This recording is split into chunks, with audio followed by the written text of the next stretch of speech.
ದುಃಖವೂ ಶಾಶ್ವತ ಅಲ್ಲ, ಸುಖವೂ ಶಾಶ್ವತ ಅಲ್ಲ.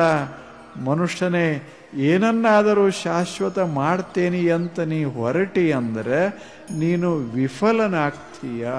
ಅದೇ ಜೀವನದ ಅತೃಪ್ತಿ. ಎಲ್ಲ ವಿಫಲ ಆಗ್ತೀವಿ. ಅದು ಹಾಗೆ ಇರೋದು.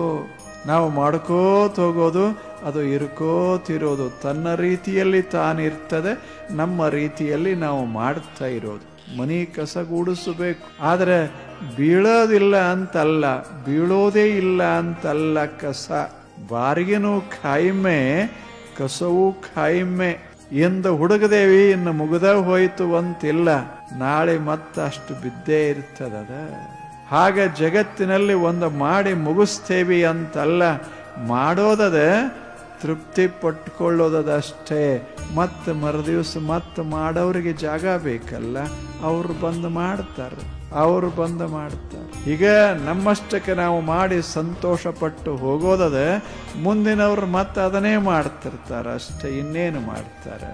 ಯಾವ ಶತಮಾನದಾಗ ಯಾರು ಬಂದರ್ರೆ ಮಾಡಿದ್ದೇನು, ಅವೇ ಸಮಸ್ಯೆಗಳು, ಅವೇ ಉತ್ತರಗಳು. ಹೊಸವು ಬಹಳಷ್ಟು ಇರುವುದಿಲ್ಲ. ಅಂಥದೊಂದು ಜಗತ್ತಾಯಿತು, ಎಲ್ಲ ಜಗತ್ತು. ಪ್ರತೀಕ್ಷಾ, ಏನೇ ಕೆಲಸ ಮಾಡಿದರೆ ಅದರ ಪ್ರತಿಫಲ ನಿಶ್ಚಿತವಾಗಿ ಸಿಗುತ್ತದಂತ ಭಾವ ಇದ್ದಿರಬೇಕದ. ಸಿಗುತ್ತದೋ ಇಲ್ಲೋ, ಫಲ ಸಿಗದಿದ್ದರೆ ಹೆಂಗೆ ಮಾಡೋದು, ಹೀಗೆಲ್ಲ ವಿಚಾರ ಮಾಡಬಾರ್ದು.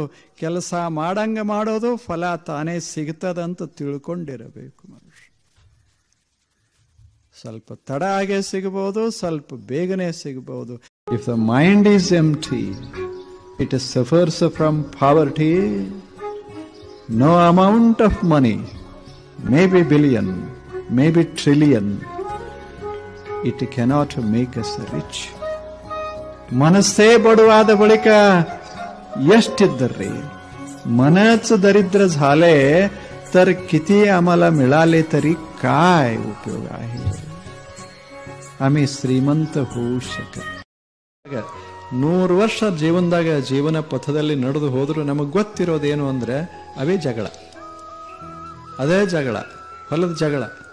ಒಂದೆರಡು ಗಿಡಕ್ಕಾಗಿ ಜಗಳ ಮಾಡಿ ಅದೇ ಸಾಯೋ ತಕ 50 ವರ್ಷ ಜಗಳ ಮಾಡಿ ಕೊನೆಗೆ ಸಾಯುವಾಗ ಮಕ್ಕಳಿಗೆ ಹೇಳ್ದ, ನೋಡು ಬಿಡಬೇಡ ಅಂತ. 50 ವರ್ಷ ಇವನು ತಲೆಯಾಗ ಏನೂ ಇಲ್ಲ, ಜಾಲಿಗಿಡ ಒಂದು ಬಿಟ್ರೆ ಇನ್ಯಾವುದಿಲ್ಲ. ರೊಕ್ಕ ನಮ್ಮನ್ನ ಶ್ರೀಮಂತ ಮಾಡ್ತದಲ್ಲ, ಎದೆ ನಮ್ಮನ್ನ ಶ್ರೀಮಂತ ಮಾಡ್ತದೆ. ನಾವು ಓದಿದ ಜ್ಞಾನ, ಪಡೆದ ಜ್ಞಾನ ಶ್ರೀಮಂತ ಮಾಡ್ತದಂತಲ್ಲ, ನಮ್ಮ ಒಳಗ ಏನು ಜ್ಯೋತಿ ಹೊಳಿತಾದ ಅದು ಶ್ರೀಮಂತ ಮಾಡ್ತದೆ. ಹಾಗೆ ಬಾಳಬೇಕು ಮನುಷ್ಯ. ಅಂಥ ಬದುಕನ್ನ ಸಾಗಿಸೋದೇ ನಮ್ಮೆಲ್ಲರ